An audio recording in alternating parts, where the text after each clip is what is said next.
Greetings, QCS build fans, and welcome to the server. So, a little update. So, we're taking the Eisbaer Pro Aurora 360 cooler out, and we're going to put this guy in. So, this is an Arctic Freezer 4U-M. Which is specifically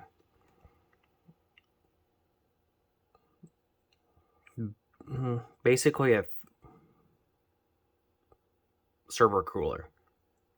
This is basically what it is.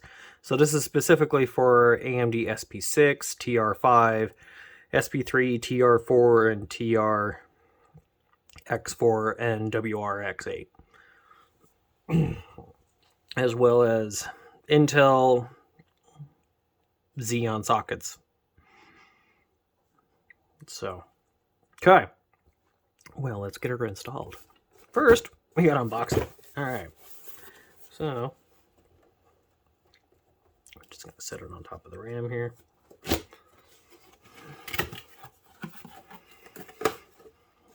So, inside here, AMD SP3 box and our LGA 4189 and 4677 Intel box.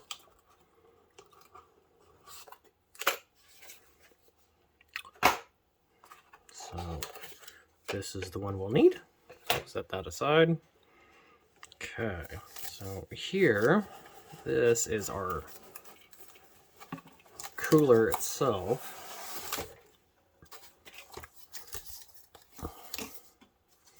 And the airflow is specifically directed to go one direction. How about I not drop this? Okay, great.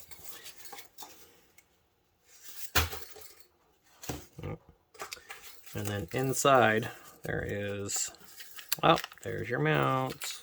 Yay. And, no, nothing there. Okay.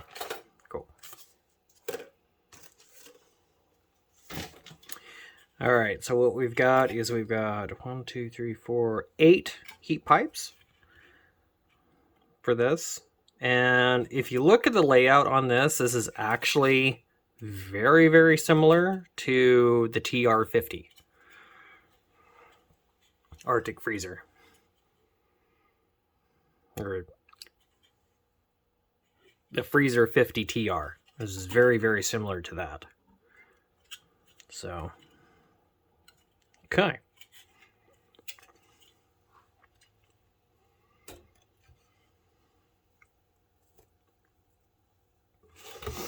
And then here we've got one of our fans. And then this is, okay, so this is our exhaust fan. And then this is our intake fan. And, oh, he's actually just clip on. That's cool. All right, awesome.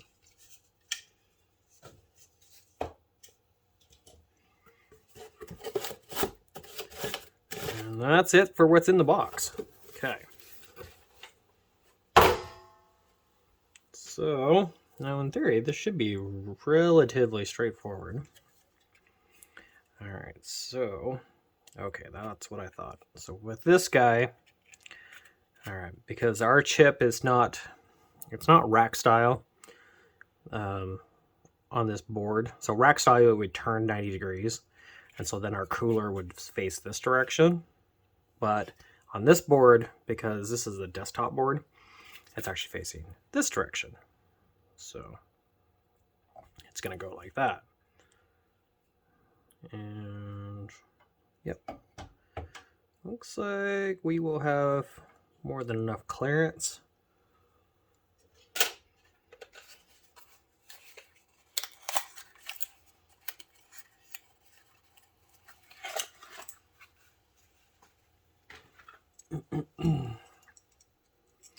Okay, so this is our SP3 brackets. Okay, so then of course we've got wide and narrow.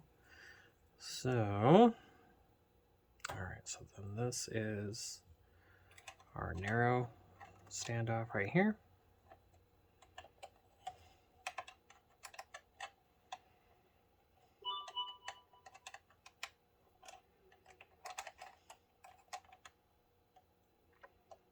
Okay. And then this is our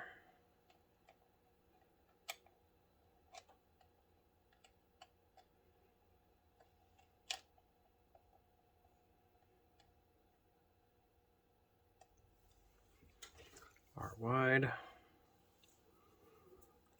Okay, so I pulled up the manual here.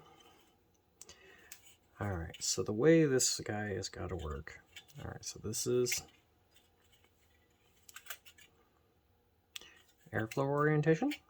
And so on this particular Threadripper, so this is what they call a type D orientation. So the smaller screws are on top and the wider screws are on the bottom.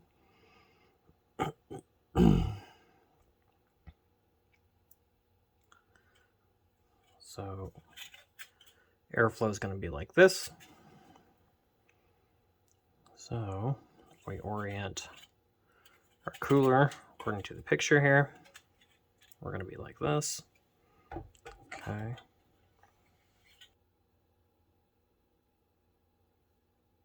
Oh. So. Oh, okay. So the cooler itself is what's threaded. Okay. So, all right, yeah. So we flip it over, and then, yeah. So it's supposed to go like that. Okay, perfect. Then.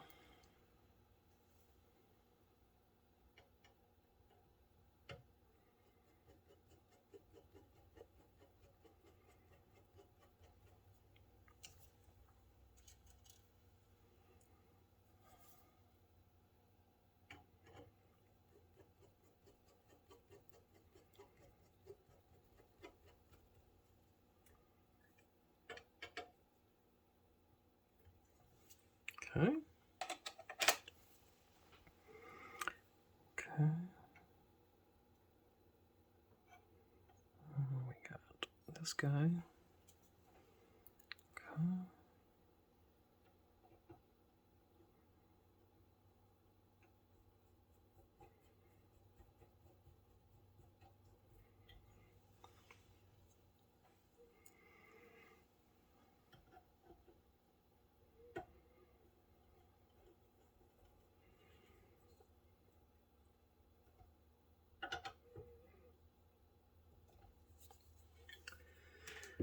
Okay.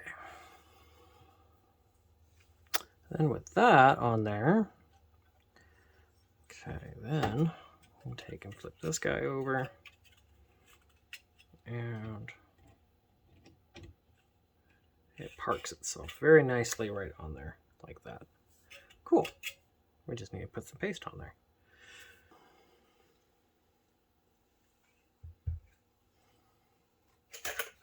Let's see, did they, nope, they didn't.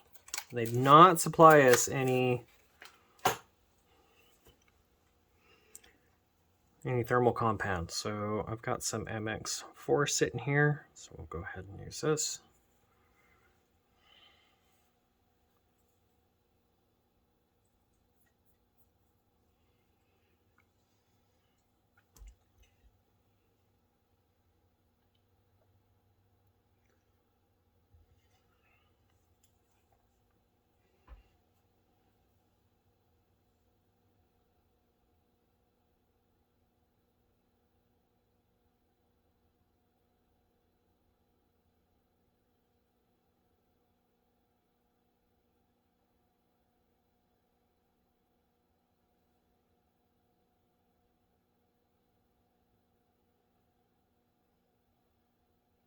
There we go.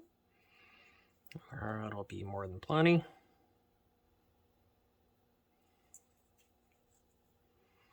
Because this is direct to heat pipe, you don't have to get too crazy with it. Okay.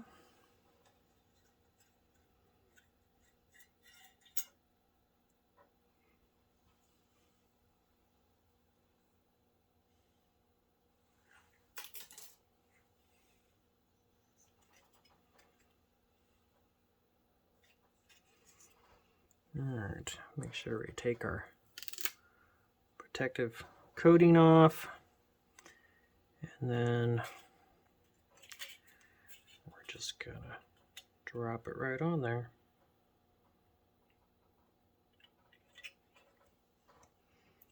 Now with this, looks like you're gonna have to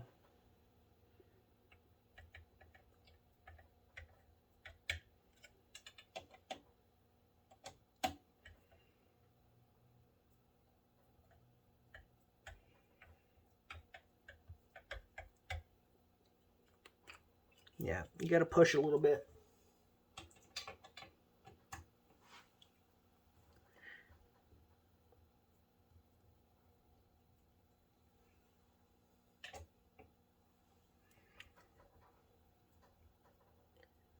Get those to start. Then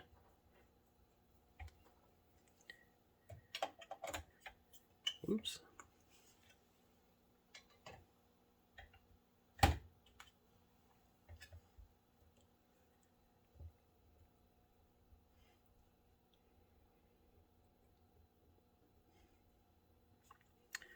I bet this is going to be just like the TR50, and that's going to be a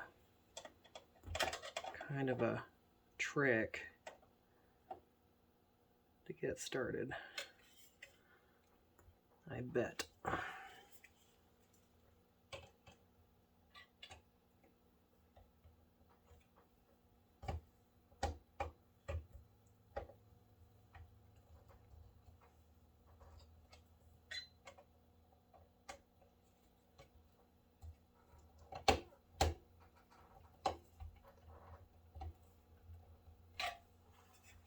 There we go. Yep. Yeah, just like the Freezer 50 TR, you have to kind of start it and then you can run it down.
Okay.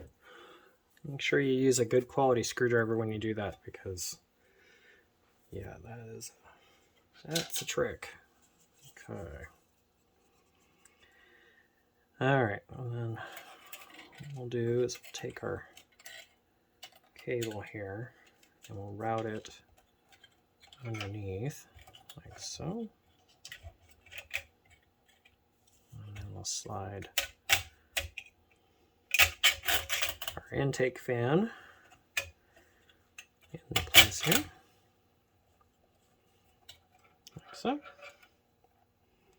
Okay. And then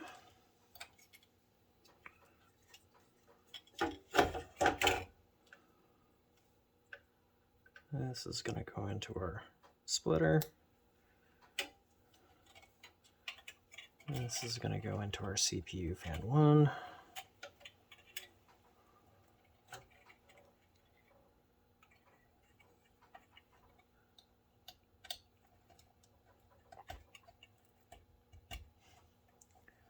Like that.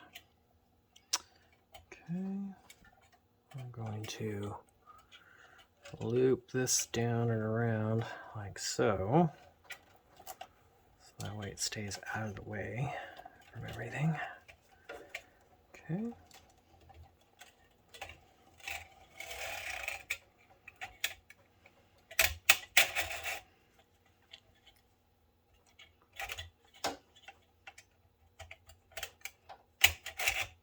There we go.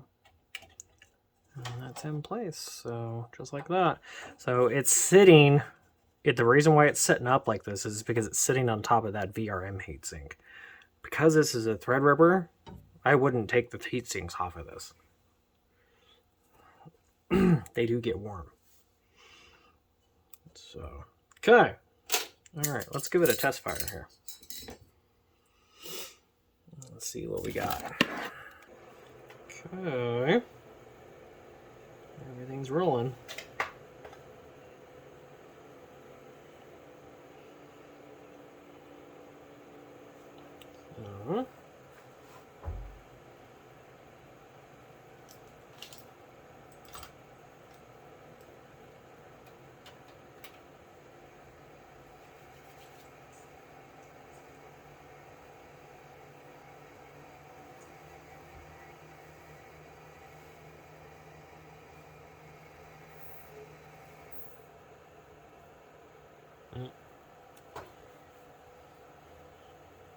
Got a P8 fan that's a little noisy.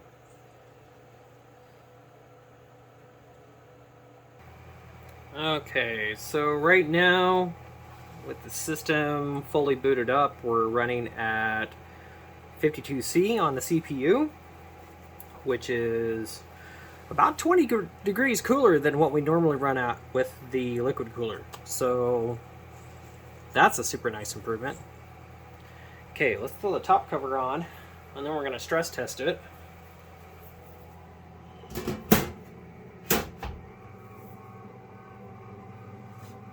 So going to have to change out that fan because that's going to drive me crazy.